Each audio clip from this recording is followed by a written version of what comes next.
Hare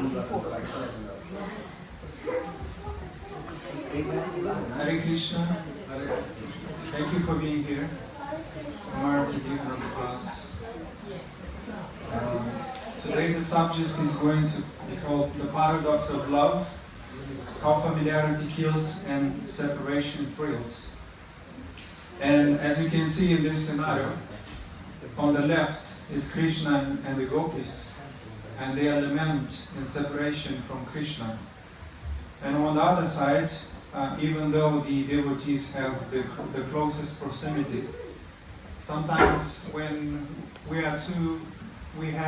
are always around someone, we take it for granted, and therefore we start to see their flaws, and disrespect start to pop up. So we're going to explore this, why this is happening, the paradox of love, why the separation increases love, and when we are too close, it has the opposite effect in this material world. And so we're going to start with Jai Radha Madhava.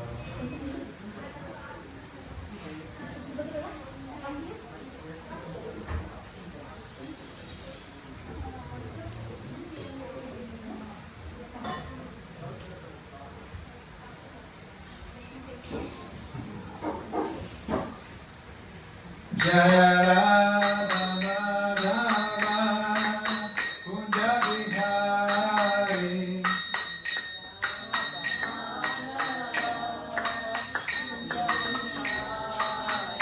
Jai Radha Madhava Kunja Bihari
Hare Krishna, Krishna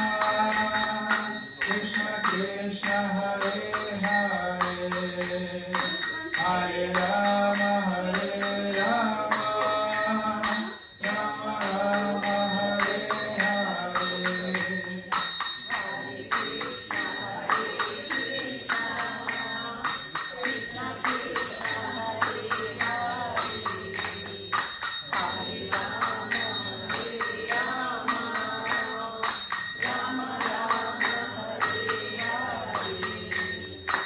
Hare Krishna, Krishna Krishna, Hare Hare, Hare Rama, Rama Rama, Hare Hare.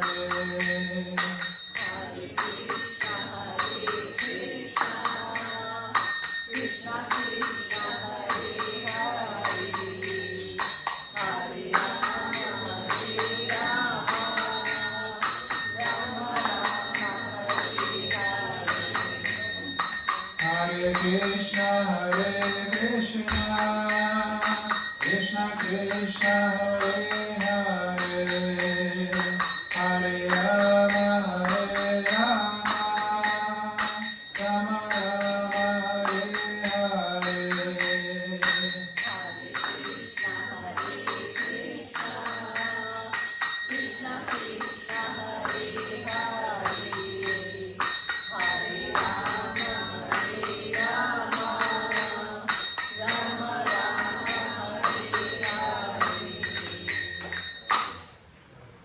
Thank you.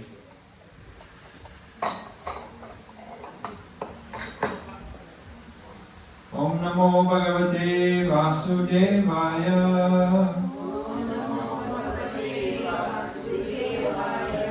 Om Namo Bhagavate Vasudevaya.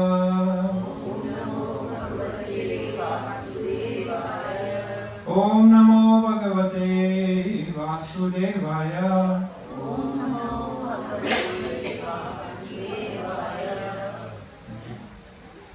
And so today the subject is going to be the paradox of love and how familiarity kills and separation thrills. If I may ask for your blessing, I didn't have enough time to prepare, so hopefully Krishna will remind me the message, so I can inspire everyone to approach Krishna. Thank you. May I ask you for Thank you. So why proximity sometimes kills the mood of a relationship? Anyone would like to say something? Like when we hanging out too much around our guru or our friends or our parents, why we take it for granted? And, yeah. Yes, so the familiarity kills because I think we get too used to each other, and we just, most of the humans' nature is they can accept the goodness of someone, but when they can see different things like which is not very suitable to what they like or what they love, they can accept it easily. So it is about acceptance. That's anyone else would like to add up? Yeah. So it's human nature when we are too close to someone, we start taking them for granted. But why is that? So often when we are separate from people, probably you notice even people who admire celebrities. They do it because they are unreachable, right? But those who are guarding them, their securities, they are confused with the crowd. Like, what's wrong with you? Why are you jumping over the sands just to see them? Because they are just another people. Because they have the close proximity, and they see that they are normal people just like all of us. And so they see their mistakes and flaws, and as a result, there is no veneration, there is no respect. So when someone is physically close or frequently accessible, their specialness can become normalized. And so we start seeing their human side, their routines, their modes or mistakes. And this diminishes the aura we initially felt when they were distant, mysterious, and idolized. Especially when we start dating somebody. In the beginning, we're so, I'm no longer dating anybody, but I remember when I used to date persons. And then in the beginning, you start to crave them. You even visualize meeting the person, but when you have the close proximity, gradually that diminishes. And especially when we separate from our parents.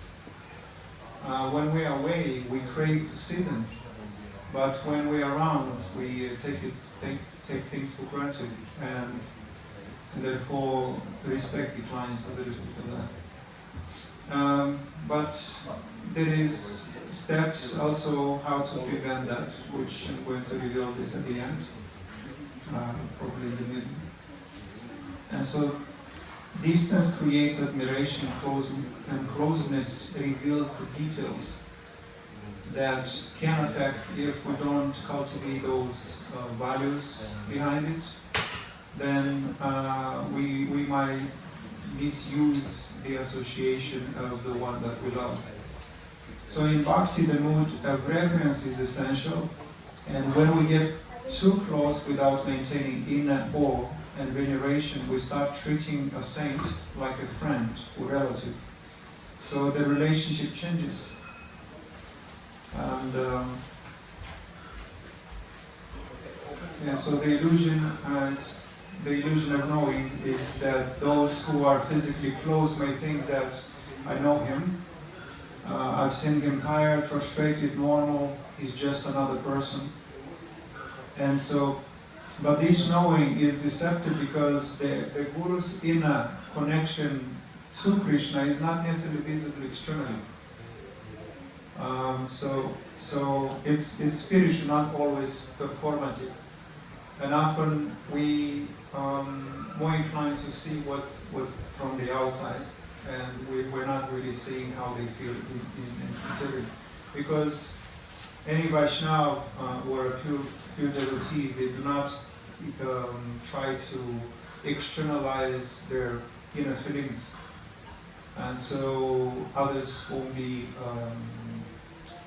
so others wouldn't envy or kind of inspire others to imitate their own feelings, and they might not be qualified to do that, and they might jump into too early into imitating those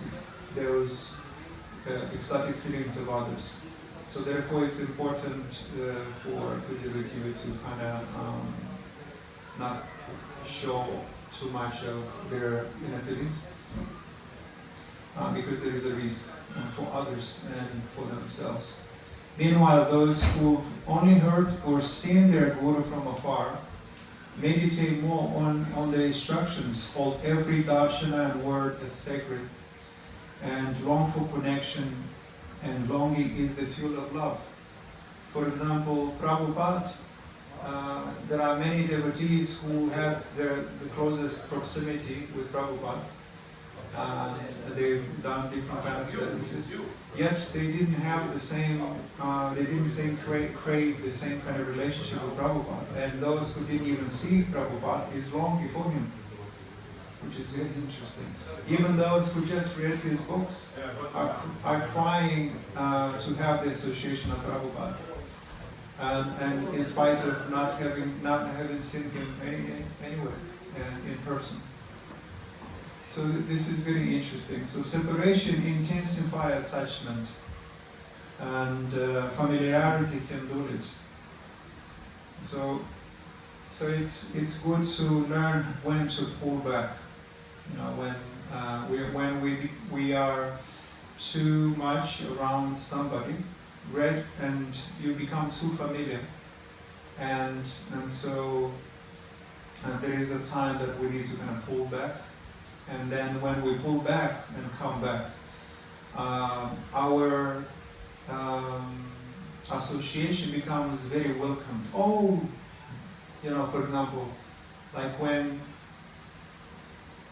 when John is coming, and he's every single day you see John, then he comes in and is like, oh, John, again, John is again, in the room. But if John comes after a month, and he's very kind, sweet, and loving, then the reaction is completely, oh, John, long time no see. So separation increases that attachment, that longing. And it reminds me of an example that there are two kinds of people. The one enters the room and says, here I am, right? Like, please me. And the second one enters the room and said, there you are. One focuses on himself and one focuses on another. So that's very interesting. Yeah. So separation intensifies attachment, and familiarity can do it. It's also this is why Gaudiya Vaishnava's love in separation is considered more intense and spiritually potent than love in union. So emotion, it's compared with emotion economy, having versus longing. And so the similarity is that, as you can see in these two pictures, the two persons are standing next to each other. They can't deal with each other. They come to the point that they need to go to therapy because they both focus on each other. And so when we focus on each other, we cross each other. And as a result, they need therapy to learn how to love each other. But when we focus on Krishna, and when Krishna is the center of our attention, then there is no way we can cross each other. And the other one, who's been separate from each other, they long for each other, and finally they saw it, and they embrace each other. So separation increases the love, and especially the gopis when they are in separation with Krishna. I'm going to share a few things on that. So this disciple who really sees the Guru may tremble with emotion upon getting a letter or darshan. The one always around might say, oh yeah, Guru Maharaj is here again. And when I saw, I don't have I'm not lucky enough to see my Guru Maharaj that often. I see him once in a while, twice a year. But whenever I see him, it's completely different relationship. You have respect, you have awe, it's very emotional. But because this can be compared with our experience in life as well. When we are too often around people, then that longing for that person diminishes. Yeah, so one is burning in longing and the other is drowsy in excess. When we have too much excess, then gradually we become too familiar, which is very interesting. So there is, I actually discovered this law in one book that is also used in this material world. I wouldn't recommend that book, but I will only share the message. It's called The Absence of to Increase Respect and Honor. So it says, too much circulation makes the price go down. The more you are seen and heard from, the more common you appear. If you're already established in a group, temporary withdrawal from it will make you more talked about, even more admired. You must learn when to leave. So create value through scarcity. When we don't have enough, all of a sudden that becomes more valuable. So in that sense, Krishna would sometimes separate himself from us to increase that love. And so we can actually witness these effects even in relation to anybody, to our parents, to our children. And here is a little bit more on these. Everything in the world depends on absence and presence. A strong presence will draw power and attention to you. You shine more brightly than those around you, but a point is inevitably reached where too much presence creates the opposite effect. The more you are seen, heard from, the more your values degrades. You become a habit. No matter how hard you try to be different subtly without your knowing why, people respect you less and less. And at the right moment you must learn to withdraw yourself before they unconsciously push you away. It's a game of hide and seek. So this truth of this law can most easily be appreciated in matters of love and seduction. In the beginning stage of an affair, the lover's absence stimulates your imagination, forming a sort of aura around him or her. But this aura fades when you know too much. When your imagination no longer has room to roam, the loved one becomes a person like anyone else, the person whose presence is taken for granted. So to prevent this, you need to starve the other person of your presence, force their respect by threatening them with the possibility that they will lose you for good. So this is exactly what Krishna did. You know, he sort of left them, the gopis, but ultimately that was his strategy to increase the love for him. So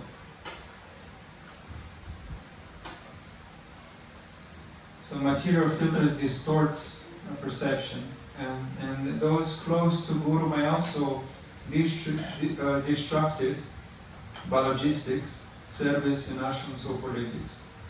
And so they begin to see the Guru through worldly lenses, and when you see the Guru start to favor somebody, and be overwhelmed by their own faults being exposed. And this is why I am afraid to be too close to my Guru. I actually, because I understand this, I am okay with, seeing my Guru Maharaj sometimes.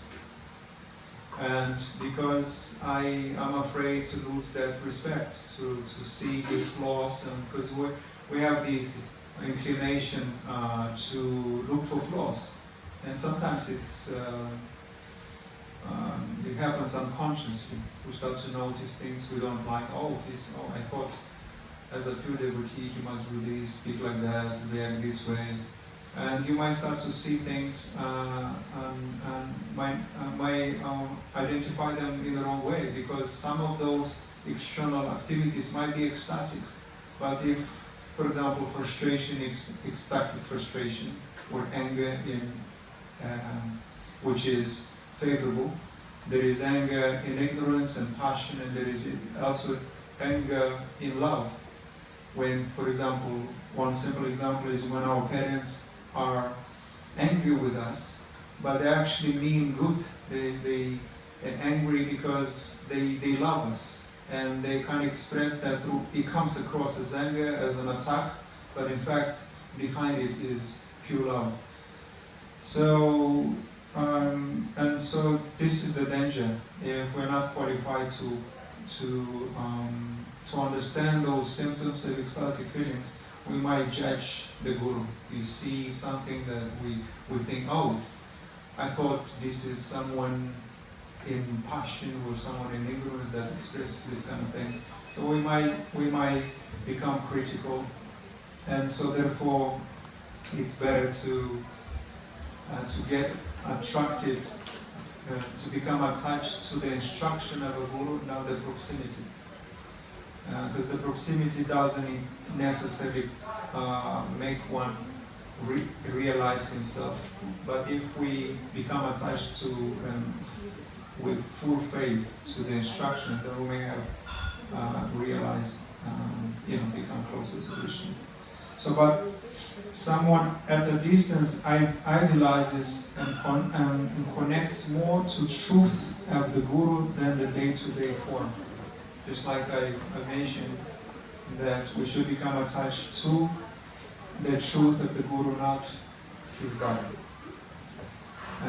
Because the body has sometimes it has this strange effect. We might lose respect because we see he's just a normal person. And therefore, we might confuse that, in fact, when he's not a Guru is not a normal person.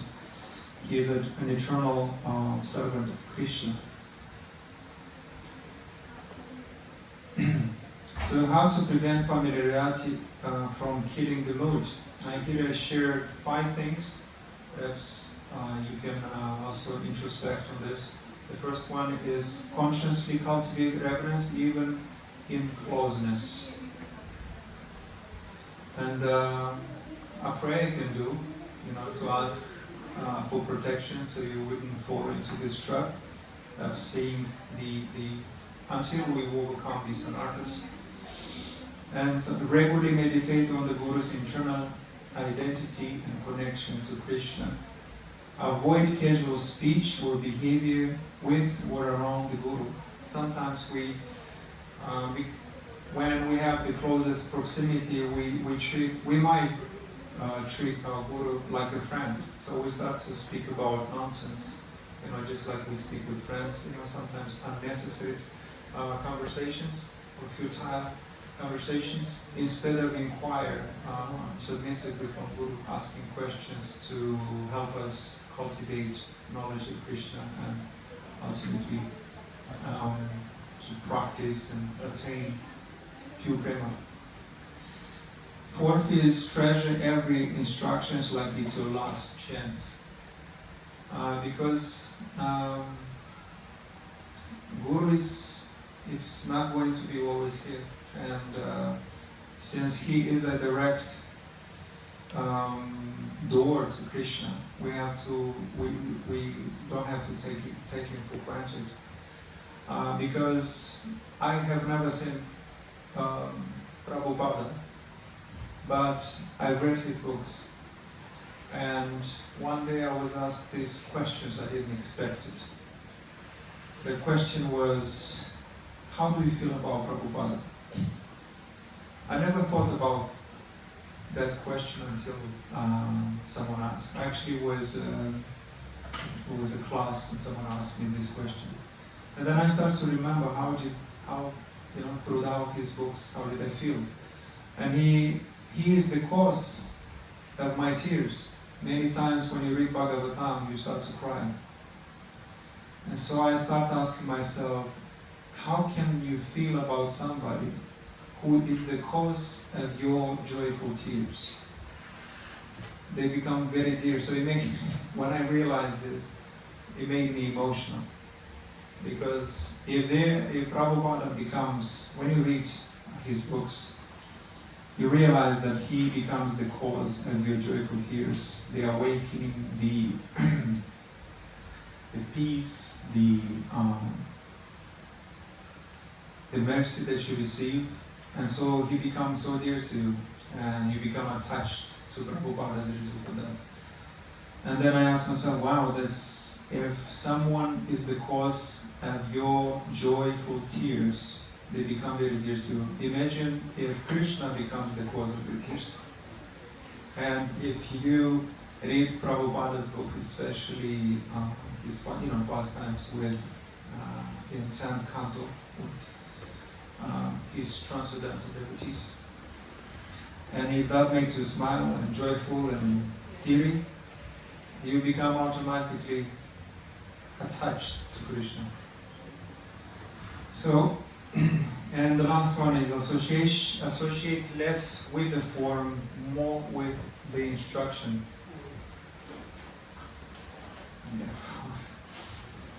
It's not proximity to the body of the Guru that gives realization, but proximity to his instructions. And perhaps I should repeat this one because this really touched me. It's not proximity to the body of the Guru that gives realization, but proximity to his instructions. And we have to take his instructions like our life depends on it, because it is. If we don't take it, those instructions seriously, then this is our misfortune. And so, many disciples who met him only once, who never met him, felt an intense connection through his books. I felt the deepest connection with Prabhupada was his books, because before reading Prabhupada's books, I used to read also biographies before Krishna consciousness, in fact. And so I started to notice that when you engage in reading these books, especially saintly books, their thoughts become yours. And those qualities of the pure devotees start to gradually grow within you. As you study them, you become what you study. And so it's very interesting. And so my deepest connection with Prabhupada was throughout his books, because I felt as if I'm speaking to him directly. So for me, there is no difference between real connection face to face and versus Srila Prabhupada throughout his books, because he was speaking to me. You start to feel like he's answering your questions. Like first you are confused, and then 1-2 books later, you say, "Oh, now I understand it." And Prabhupada, so you see. And so read further, study, because he said that I am in my books. And therefore, if you want to speak to Prabhupada or Krishna especially, read his books. Vasudeva compiled these books, which is Krishna himself. And when we speak to him, when we read the books, we actually have direct association with Krishna, even though we do not really understand it in the beginning. But gradually you start to realize that he's no different than Bhagavatam. And also through audios and his examples. If anyone familiar with Lilamrita, it's a huge book, comes in 2 volumes, the biography of Prabhupada. If you read just a little bit what he's done, came to New York City with a few rupees. And the journey itself is very purifying, very humbling. And so I would definitely encourage anyone, if you want to read a biography, Prabhupada is the biography. So, whereas some who traveled with him, those who had the closest proximity with him daily, had to struggle not to take him for granted. That's what happens actually when we're too familiar with the person. We start to take things for granted. And that doesn't make them less, it just shows the danger of external closeness without internal depth. When we are still immature and we haven't deepened that much in Krishna consciousness, that's very easy to fall into.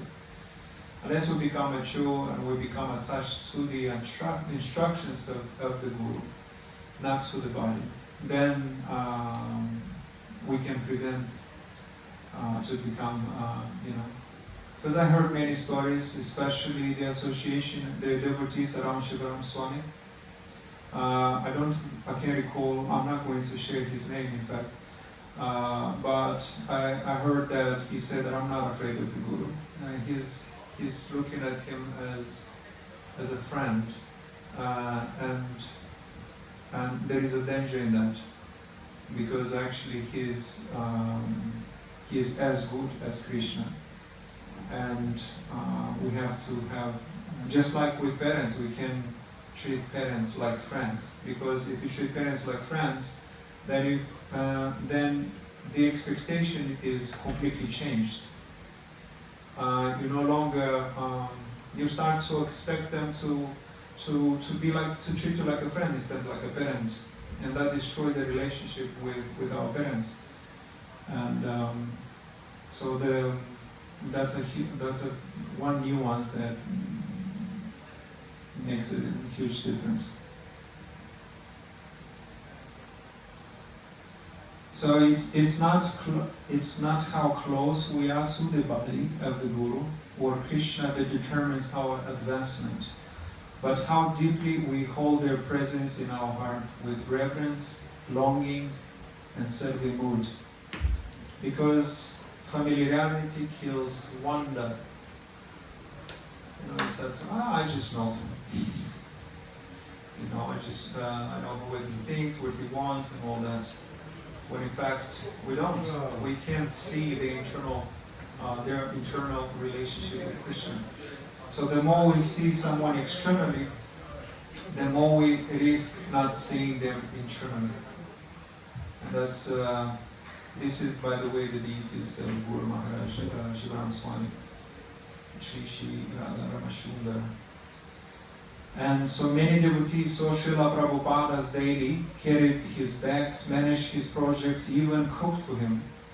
Yet some of them didn't feel the same reverence as those who only read his books. Yeah. And I can even compare the Shiksha Gurus that I have the opportunity to associate with, versus when I say Shivaram Swami, it's completely different, a different level of respect, different level of reverence, different longing. You don't long for a person you're hanging out all the time with. But when they're away from you and you became dependent of their instructions, of their, you start to long for them. So, but why? Because familiarity rules wonder, and wonder needs distance. Reverence needs space. Isn't that interesting?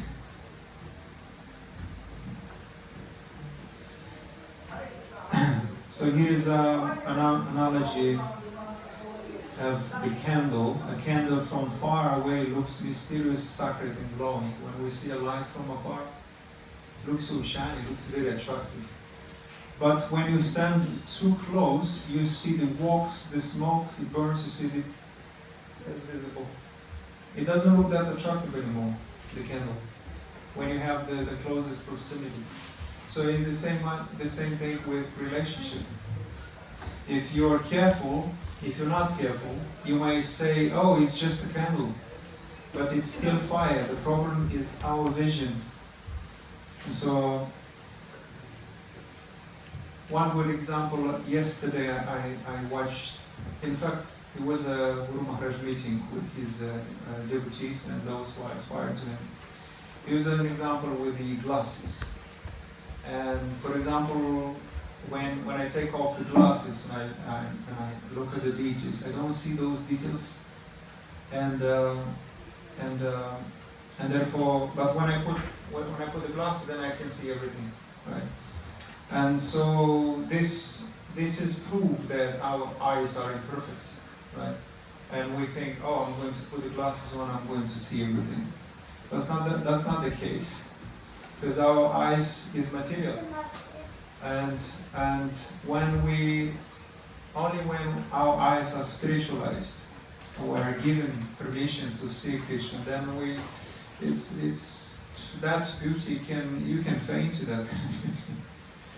So that might we assume, oh, I see everything, but in fact we don't.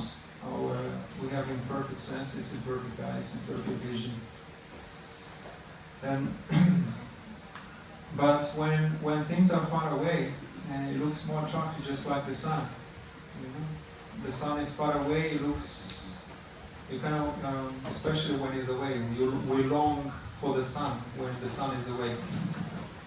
When it's too much rain outside, then and like 2 weeks rain every single day, then we start longing for the sun, right?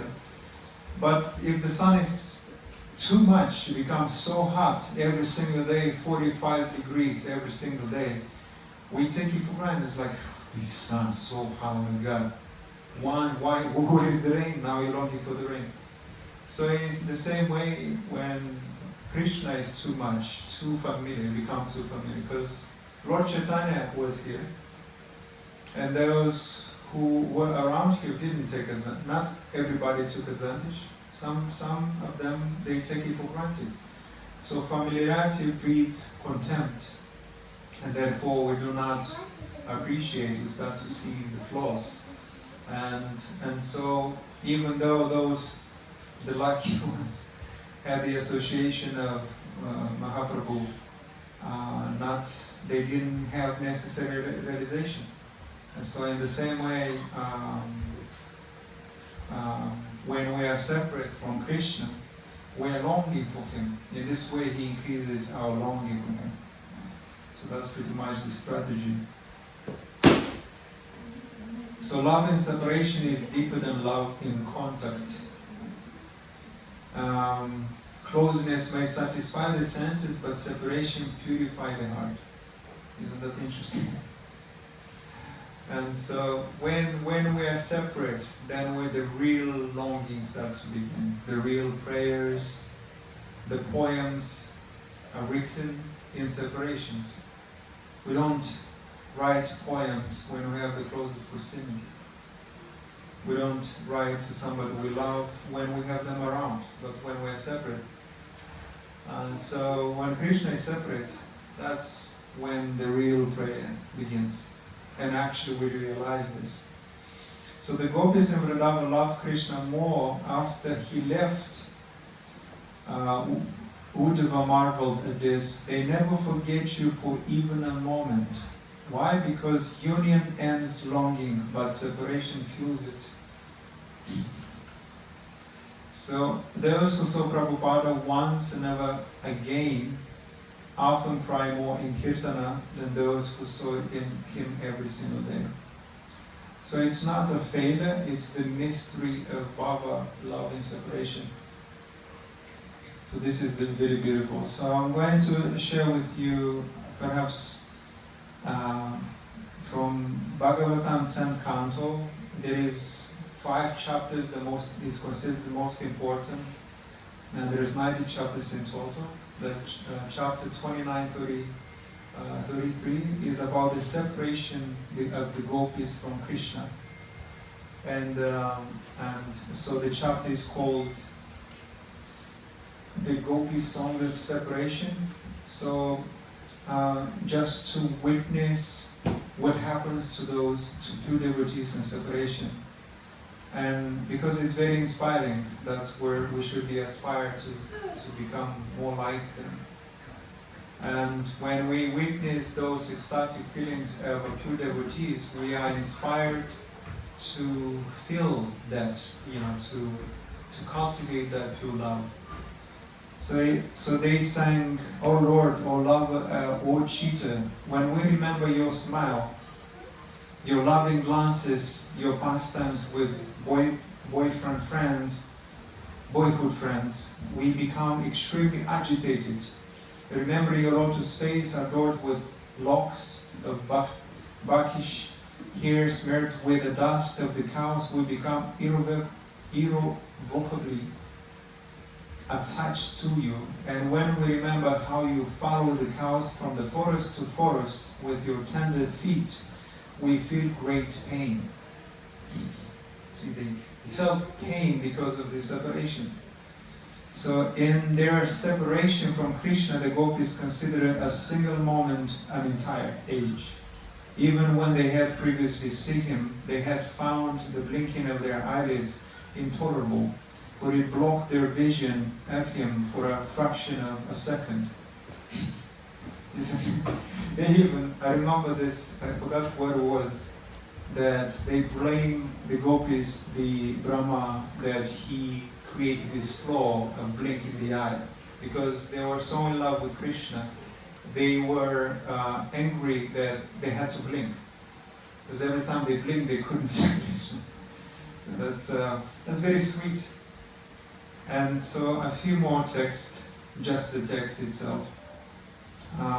Your lotus feet, which are worshipped by Lord Brahma, fulfill the desires of all who bow down to them. They are the ornament of the earth. They give the highest satisfaction. And in times of danger, they are the appropriate object of meditation. O lover, O destroyer of anxiety, please put those lotus feet upon our breast. O hero, kindly distribute to us the nectar of your lips, which enhances conjugal pleasure and vanquishes grief. That nectar is thoroughly relished by your vibration flute and makes people forget any other attachment. When you go off to the forest during the day, a tiny fraction of a second becomes like a millennium for us because we cannot see you. And even when we can eagerly look upon your beautiful face so lovingly with its adornment of curly locks, our pleasure is hindered by our eyelids, which were fashioned by the foolish Creator. Dear Achyuta, you know very well why we have come here. But a cheater like you would abandon your young woman who comes to see him in the middle of the night, enchanting by the loud song of his flute. Just to see you, we have completely rejected our husbands, children, ancestors, brothers, and other relatives. Isn't that interesting? To be that mad in love that you can leave everything behind. So this gives an idea what happens to the gopis in separation, which confirms that the closest proximity is Kriya's opposite. And when he goes away, he wants to increase his the love. So our minds are repeatedly bewildered as we think of the intimate conversation we had with you in secret.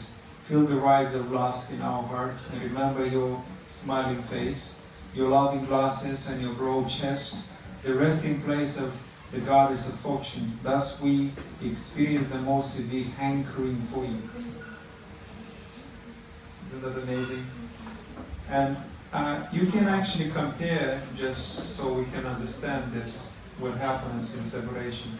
Because we can have the same, some couples experience kind of similar in one sense, but not transcendental, when they are separate from each other. When the man has to go at war for several years and he receives poems. So we have like a similar, we can kind of have like a, kind of similar in one sense, because this is like a copy of the transcendental one, but not the real thing.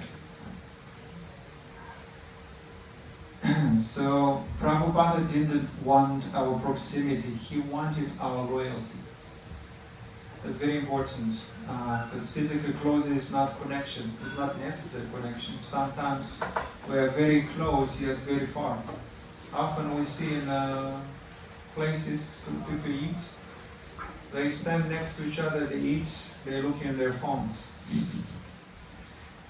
So even though they are very close, yet they are far away from each other.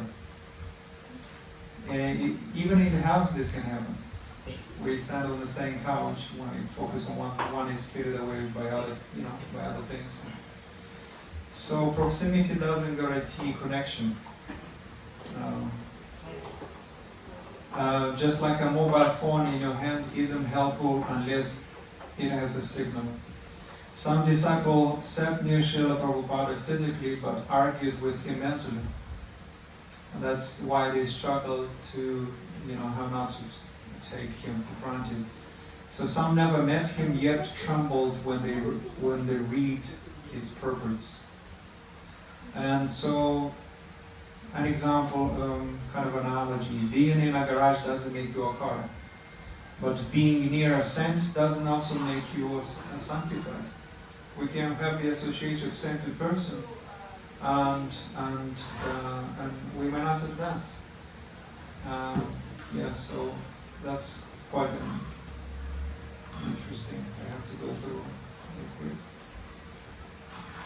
So Krishna is always close, but we don't feel him. Why? Because we lost the eyes of remembrance, the heart of longing, and the ears of faith. But Krishna, however, never hides. We just stop looking. we are too captivated by these internal dialogues, which is predominated by our whatever attractions we have, material attractions. So ironically, when he becomes familiar as a statue, such as darshan, a picture, a philosophy, we lose the thrill. We have the proximity, right? And we're not that excited. But when we are away from the temple, we want to come. So we have the proximity. So isn't that interesting? And so one example is a ticking clock disappears in your awareness after a while. You only hear it again in silence. Likewise, Krishna disappears in our life when we are noisy, distracted, or casual. Just like the click, click, click. So how to protect the sacred from familiarity? Perhaps you can take a picture of this. Is to take darshan like it's your last. Hear Guru words like they were spoken just for you. Read Prabhupada's book like you're reading a love letter from Krishna.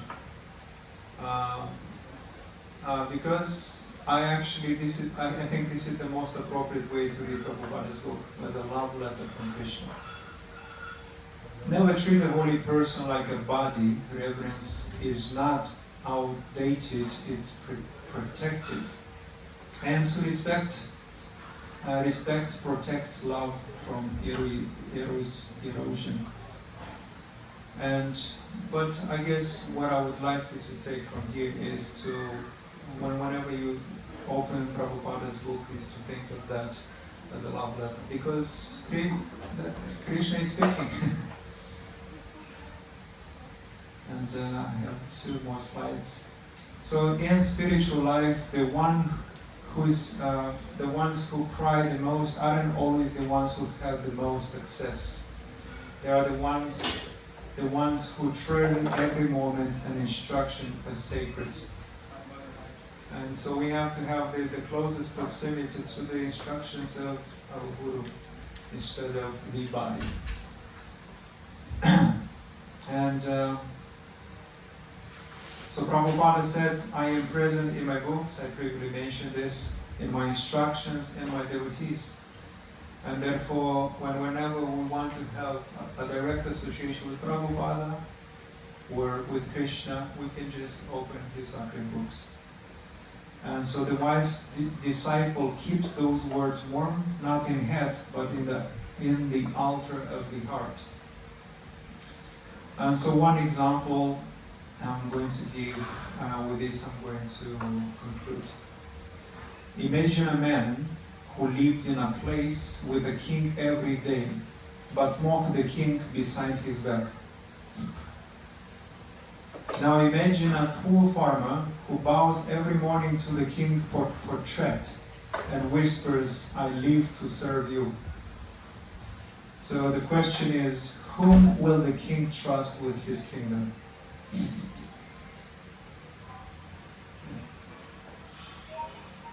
Yes, so thank you very much. Hare Krishna.